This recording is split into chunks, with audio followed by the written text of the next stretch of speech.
Soybean রান্না করব। সোয়াবিনটা কিভাবে রান্না করব, যে আলু দেব, টমেটো দেব, আর এর মধ্যে মশলা দিয়েছি পেঁয়াজ, আদা, রসুন, আর কাঁচা লঙ্কা বাটা, সাদা জিরের গুঁড়ো, হলুদ, নুন, কাশ্মীরি লঙ্কার গুঁড়ো এই দিয়েছি। দেব আর সোমবারে দেবো সাদা জিরে আর গোটা গরম মশলা, এইগুলো দেব সোমবারে। আবারে ওই যে গোটা গরম মশলা দিয়েছি, তার সাথে দিয়ে দিলাম সাদা জিরে, গোটা সাদা জিরে। এবার দেব আলু,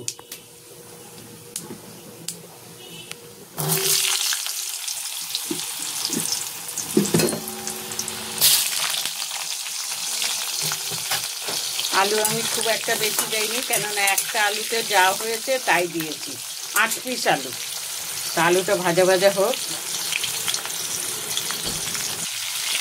আলু ভাজা ভাজা হয়ে গেছে, দিয়ে দিয়েছি টমেটো। এবার দেবো মশলাটা।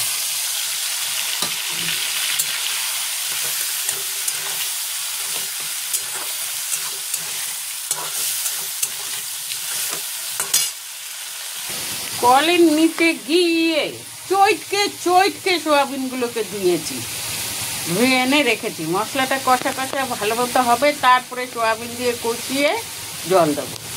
এই যে দেখো মশলাটা প্রায় হওয়ার মধ্যে। কেন আমি এইভাবে দিই দেখবে জানো, সোয়াবিনের মধ্যে না একটা কীরকম গন্ধ থাকে যেন, আমার লাগে, কার লাগে জানি না।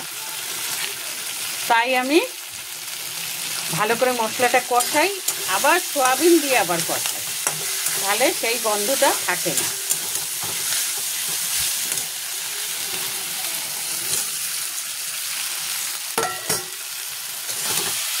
এবার আবার এই যে কষিয়ে নিচ্ছি, এটাকে আমি ভালো করে কষাবো।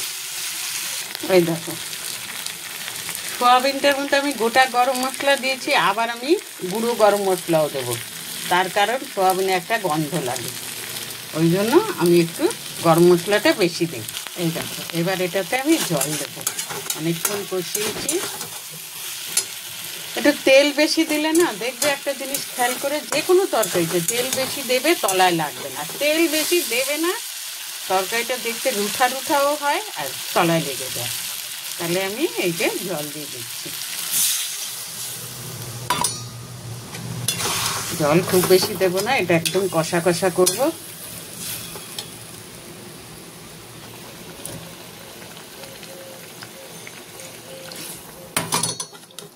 না, আলুটা সেদ্ধ হওয়া পর্যন্ত জলটা দিলাম, এবার এটা হতে থাক।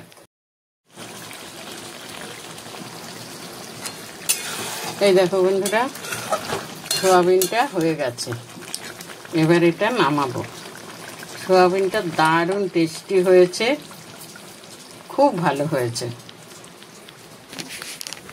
দেখো বন্ধুরা, মাংস বলছি, সোয়াবিনটা ঠিক হয়েছে।